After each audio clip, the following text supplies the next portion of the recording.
Have you ever wondered what worms would do to toenails and fingernails? Well, here's part one. Hi everyone, it's Sandra and I'm indoors with Peekaboo. Peekaboo's been living outdoors as we shuffle everything around for our move. Had some time in the garage, but for the last couple of weeks has been living in the tropical temperatures of our greenhouse. So I just want to make sure everything's okay. I had set up for a migration the last time I was in here a few weeks ago, and I just want to see how that is doing. One side is lower than the other, so this is probably the finished end. All right, so let's take a look and see what's happening in Peekaboo. This is the end that I was setting up loosely for a migration.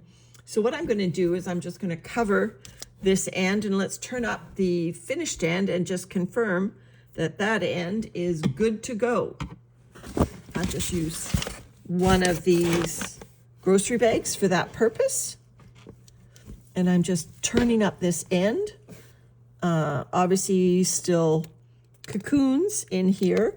So I will be pulling this material out, not today. I'm not set up to do it today.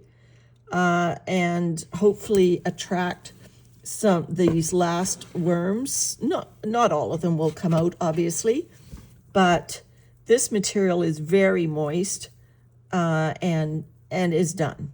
You know, the little needles that are left in here and the little scraps of avocado shells, I'm not really worried about. I just want to set this material aside and probably leave it in my greenhouse, quite frankly.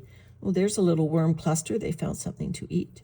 Leave it in my greenhouse so that the warm temperatures of the greenhouse will encourage the cocoons along so that I can continue to bait out worms.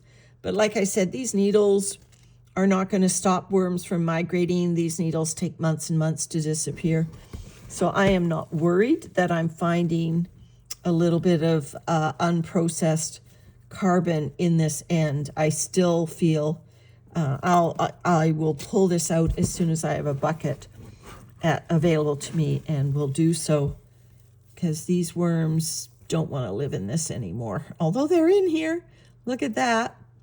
They're in here and they are laying cocoons. I don't want them laying new cocoons in here. I want them to leave and leave the old cocoons behind to mature. And you see, when castings get to the done stage, look at this, they're compressed against the side of the bin. They're not muddy. I could not squeeze water out of these, but they are getting muddy. If I left them much longer, even in the greenhouse temperatures, there's lots of little babies there, they would continue to accumulate because as worms pass through this material, they secrete a mucus to smooth their passage through material, and that just gums this together. That's why worm castings gum together, is the worms just secrete a gelatinous mucus substance. That's what makes them slimy. And as they pass through the material over and over and over again, it just is going to get wetter and wetter and wetter. So this note to self has to come out. I'll grab that banana stem or whatever it is, and I'll put it over there. But yeah, this has to come out. So cool. And this material on this side, I'm just going to evaluate how much food I need to give these worms. So this is where I've been throwing like the tamale, corn husks, our road trip, cutlery. If it's not buried, you know, there's no way they're going to eat that fork. These things that are sitting on the top are obviously long term. But let's go down and see how many worms we can find in this end. As we peel off these tamale, see lots. Those aren't springtails. That is eggshell. those little white dots in that area. See some of my neighborhood pill bugs. And this is another corn husk. Peeling down. You can see why this bin needs a harvest. There's a lot of bedding in here. And when I harvest, I'll be able to spread all this out. So there's worms still actively engaged in some roots. They love roots. Roots contain the sugars of plants, right? And so when the plant has died, the worms absolutely love getting into roots. So I'll just put this dry carbon up as well. Still nowhere near the bottom of this bin. And I want to feed at the bottom, not because these aren't surface feeders, but because I want to get down there and see what's up.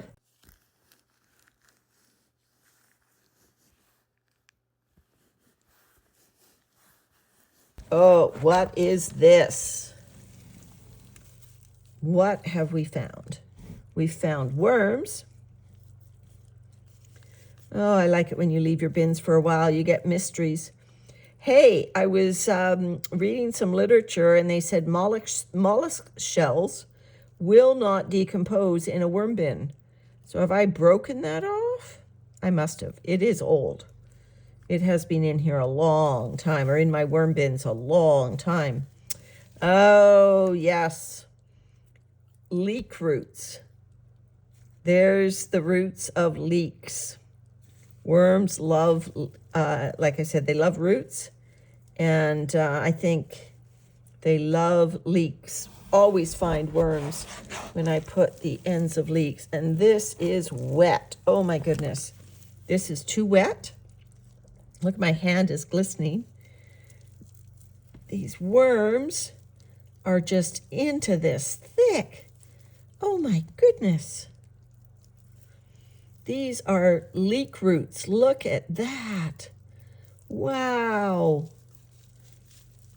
Wow. And the worms are just, let me at it. We're harvesting a lot of our leeks. And those worms are enjoying it. So this is muddy. The other end was not muddy, but this is muddy because look at all the slimy worms. Yeah, wow. Okay, Peekaboo, we're going to have to give you some dry carbon at the bottom here because this is just too much. Too much. Everything I open has worms, little itty bitty worms, baby worms, every type, every age of worm. Of course, this is very moist compared to the other side. So, I mean, not only are the leek roots here that they love, but they love moisture. So, no wonder I'm finding the worms in here. Okay, too moist though, Peekaboo. Time to dry you out.